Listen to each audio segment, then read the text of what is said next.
Hi, and welcome to my channel, All Things BBL, where I go over everything related to the BBL surgery. In today's video, I'll be going over things you should do prior to having your BBL surgery.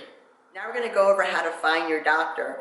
The most popular website is called RealSelf, and every plastic surgeon is on there with their profile. It has before and after pictures, and you'll also see patients commenting their experience with the doctor, and patients will be showing their own pictures with the doctor. I'll try and leave a screen recording somewhere here, but I'll definitely leave a link in the description box for the website RealSelf.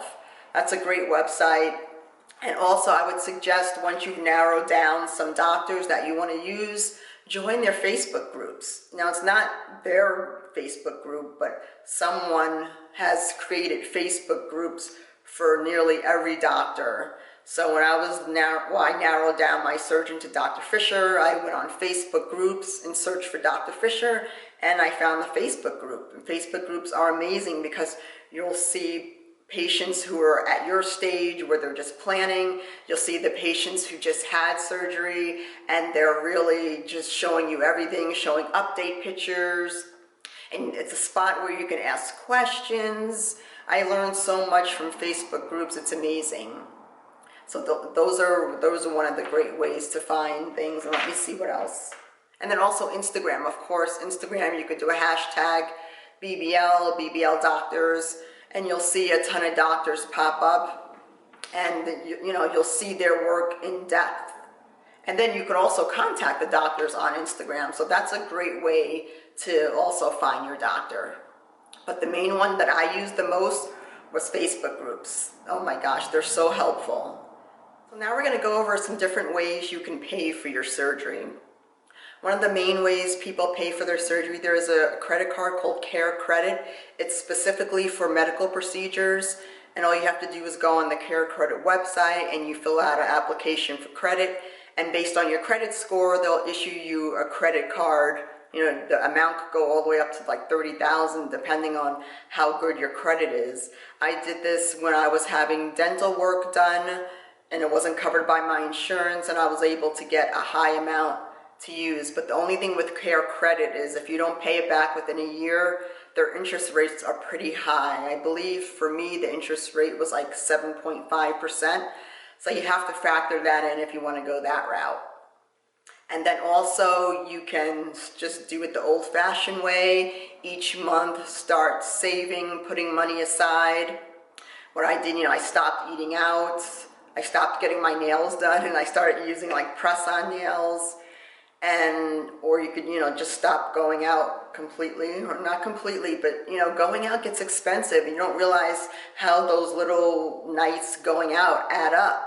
So when you're in the planning phases, say you're 6 months out, and you want to try and save up this money in cash, say for instance $10,000, you're going to have to change your lifestyle dramatically, and you're going to have to be a hermit, cook from home, not get your nails done, or do your nails yourself, and do your pedicures yourself, and try to cut back on, hair costs. So that's another way of doing things. Another way to pay for your surgery is some doctors, they have their own installment plan where you can sign up for that. I don't know how that works, or if they use like a credit union or something, but look, check with your doctor and see if they have some type of installment payment plan, because that's very helpful. Or if you work at a job that has a 401k plan, you can actually take out a loan against your 401k, and you can choose, say, 1 to 4 years to pay it back, and the cash, the payback comes out automatically from your paycheck. So it's like you don't even see it. The only downside to taking out a loan against your 401k is during the time of paying it back, I believe your 401k isn't growing. So say if you take out a loan for 2 years from your 401k, for those 2 years, I believe it's not growing. You're just paying yourself back. So it's just staying at the same spot that it was in. But there's no penalty for taking out a loan because you are paying it back. Every time you get paid, it's a set amount that gets paid back. So, you know, you don't even notice it, and it's not like you're withdrawing from your 401k. So that's something to really look into. I've had 2 plastic surgeries where I took out a loan from my 401k. I believe I did like a 4-year loan, and it worked out great. So even another way to pay for this is you can put it on a regular credit card. You know, credit card companies, if you request an increase of limit, they want to increase your credit card limit. Like, credit card companies want you to have a high credit card limit. So don't be afraid to request an increased limit on your credit card, and I'm sure, you know, you can get that done. Some people have like $15,000 credit on, like, say, like a MasterCard. Especially like if you've been a great customer with your credit card company for a very long time, you're working and you have good credit, you know, you could just put it on a regular credit card. Again, depending on your credit card, the interest rate could be pretty high. I know some credit cards are like in the 20% range. So that's something you might want to think about, maybe holding off as a last resort, because that can really get pricey. And one last way that you can save or pay for your surgery, which isn't a common way, but I know some banks offer loans. Like if you have, say, a house or something, like with the specific bank, you can take out just a separate loan, not a loan on your house, but just a standalone loan from your bank. And sometimes they'll give you great interest rates. Again, I would use that as a last resort because a lot of banks don't do that, but it's worth inquiring about. Maybe you could pay for half the surgery with a bank loan and the other half with cash. And now we're going to discuss gaining weight if you have to. Now, when you send your pictures to be evaluated by the plastic surgeon, you know, ask them if you need to gain more weight or if you need to lose weight. That's very key, because you don't want to think that you need to gain more weight, and then when you get there, you're so much bigger that having the surgery, you won't even notice the difference. You don't want to gain too much weight. And this is because in Florida, the most that they can take out, the most fat that they can take out is 4,000 cc's. Anything over that in the state of Florida, they're not allowed, you know, by law to take out. So if you gain too much weight, you're not going to be so happy with your lipo results, because they're not going to be able to take out that much. But so just, you know, after you send the pictures, you know, ask them, do I need to gain more weight or do I need to lose more weight? And if you need to gain weight, which I had to gain a little more weight, I would suggest, you know, of course, eating fast food and all the bad foods, but you still want to incorporate healthy fats and salads and things like that. You don't just want to go totally eat McDonald's for the next 2 or 3 months, because then when the time for your physical to come 30 days before your surgery, you don't want to develop, like, say, high blood pressure in those 3 months of trying to gain weight. So, you know, eat bad, but also include the good fats. I ate an avocado every day just so I could have that good fat on me. And the good fat is helpful to the doctor, because not all fat is usable.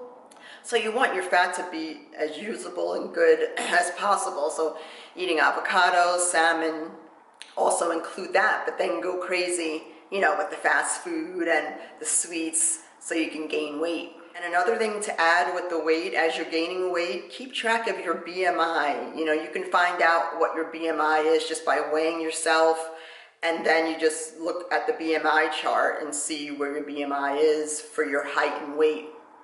Like for me, I'm 5'7". During surgery, I was 165, so my BMI, I believe, was 26. Now, some doctors, their BMI limit or maximum is 32, some are 34. And some of the lowest the BMI they'll take, meaning that like you're too thin, is maybe 25. Like you have to have a minimum BMI of 25 and then up to 34. I believe with my doctor, Dr. Fisher, I believe his BMI is 32. So as you're gaining weight, keep track of your BMI, because there are some doctors I've heard where you get to surgery, they'll weigh you, they'll check your BMI during that pre-op appointment, and if that BMI, according to that chart, is over, they'll decline the surgery. So that's another thing to be careful of. Now, if you're a regular gym goer like I was always in the gym prior to surgery, even though I needed lipo, like I would still go to the gym 5 days a week. So if you are a gym goer and just for peace of mind, you still want to go to the gym, what I did is, for one, I cut back my gym from 5 days a week to only 3 days a week.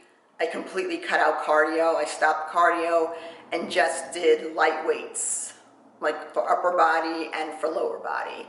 So I wasn't really sweating, I wasn't burning any calories. It was just for peace of mind and just for staying semi-healthy. So we're gonna talk about health, things that you need to do before your surgery to make sure you're healthy, and things that I would suggest. Now, when you have selected the doctor who's gonna operate on you, they will require you to get health clearance from your general doctor. So, since you know that you're going to have to get general clearance, my suggestion is 6 months before your surgery, on your own, go to your own doctor and tell them that you're thinking about getting a surgery and you just want to have a general checkup, a general blood work done. I think it's called CBC. And the main thing they want to focus on is your hemoglobin, I believe, which are your iron levels. So you want to get these tests done 6 months out so you don't run into any issues once you found your doctor and you're only 30 days away and you're trying to get all this clearance, but you find out you have all these things. So that's very important. Do a mock trial of getting your what's it called? Getting your blood tested before, 6 months before, just to see where you're at. And also, it's best if you're a smoker, the sooner you can stop smoking, the better. When you do find your doctor, they'll tell you to stop smoking 2 months out, because smoking does mess with your circulation system. I believe it constricts your circulation. So for a surgery, you don't want anything constricting your circulation. You want the blood flowing. You don't want to get any blood clots, because that's how people die on the table. And it even affects the healing process. If you have poor circulation due to smoking, you're just going to have not so great, recovery. So I would suggest, as soon as you're thinking about getting this surgery done, stop smoking, stop drinking. Smoking is nicotine and also marijuana. I know a lot of doctors do test for marijuana smoke also, because they do say that's also bad for surgery. So for me, I don't smoke nicotine, I don't smoke marijuana, but I would just say stop doing it, and also drinking. They suggest to stop drinking. I would say the sooner you find out when you're going to have your surgery, just stop everything so your body can be nice and clean. You don't want anything interfering with the anesthesia. You just want to be on the safe side. So the sooner you can stop everything, the better. And also, when it comes to supplements, when you're finding out you're going to do this surgery, it's best to make sure you take your multivitamins, and also include an iron pill or something called Hemoplex. This gets your hemoglobin, I believe, up, which is, for your blood. Like when you're having surgery, if your hemoglobin is below like 12, they won't operate on you. And some people are anemic or have low blood and don't even know it. So taking an extra iron pill with your other supplements as soon as you find out you're going to have the surgery would be the best thing. That's what I did. Like, I never took iron pills, but once I knew I was going to get the surgery, I added an iron pill to my daily vitamin regimen. And make sure you keep taking it all the way through. But for vitamins, another thing is, as you get closer to the actual surgery date, most doctors will have you stop taking all supplements 2 to 1 month out of your surgery. And they'll only tell you to continue taking the iron pill. And when they mean supplements, they mean herbal teas, any like melatonin, any of the 5-HTPs. They want all supplements out of your system, even a multivitamin. Because, a lot of these supplements contain vitamin E. Vitamin E thins your blood, and that's something that you don't want to have thin blood going into surgery, because you will bleed all over, causing complications. And another thing they tell you to do like 2 months before the surgery is stop taking Advil, because again, that thins the blood, so you could only take Tylenol. So that's something to think about. And another thing with the health, once you've found your doctor, they'll tell you 30 days out to go to your doctor to get the clearance, the medical clearance. Make sure you get that medical clearance on that 30th day from your surgery. Make sure you have your appointment with your doctor and you're getting that medical clearance set up, because sometimes there are delays with your doctor's office, with your general doctor's office, in getting the information to the plastic surgeon. So you want to get started on this quickly. And another health tip, it's not really a health tip, but it's when you're filling out the paperwork at your plastic surgeon's office, make sure that you list all the surgeries that you had, how you've reacted to general anesthesia if you've ever had it. Like I listed every surgery that I've had, and I let them know how anytime I'm under general, I wake up extremely, vomiting a lot. So this time around when I had the surgery, I didn't wake up vomiting because they took the necessary precautions knowing that I had that problem with general anesthesia. So it's best to just be honest and let them know all the surgeries that you've had. And also, when you're filling out the plastic surgeon's medical forms, make sure what you write down is the same information that your general doctor has.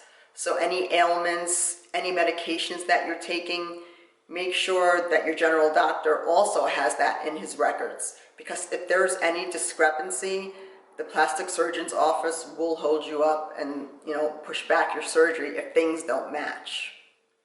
And like for me, when it came to health, I have high blood pressure, and I do take medication for that, which my general doctor has records of, so that helped in not having any issues with having high blood pressure. And I know for my doctor, with me having high blood pressure, I was the first patient to be worked on, because I heard if you have high blood pressure, they don't want you sitting around all day waiting for surgery, because as the day goes on, your blood pressure goes up. So some girls, who don't have high blood pressure, their surgery is scheduled like at 4 or 5 p.m. and then you're not getting out until 7 or 8. So I was happy that I was able to go first, and my surgery started at, I think 6 a.m. Yes, 6 a.m. So that's one thing to think about if you have high blood pressure. But if you do have any ailments, as long as you're on a medication to control the ailments, that won't be an issue. But I do know, like say I have high blood pressure, if I didn't have that under control with medication, they would not have operated on me, because it's too much of a risk for my blood pressure to shoot up through the roof when I'm under general anesthesia. So just make sure, again, that you're very honest with all your ailments, but that your ailments match with what your general doctor has on file. If you don't have a general doctor, I suggest going out and finding one. Some places, urgent care will do medical clearance, but again, they don't have all your history. Well, I guess they can get your history, but it's best to find a general doctor who can do this for you and who will be easy to work with. That's key. So those are some helpful things to do before you actually get the BBL surgery. I have a lot of other videos here on my BBL surgery update and just some tips and tricks, so check those out. And also let me know what other topics you'd like me to cover, or if you have any questions on this video, leave them in the comments below. And make sure you subscribe.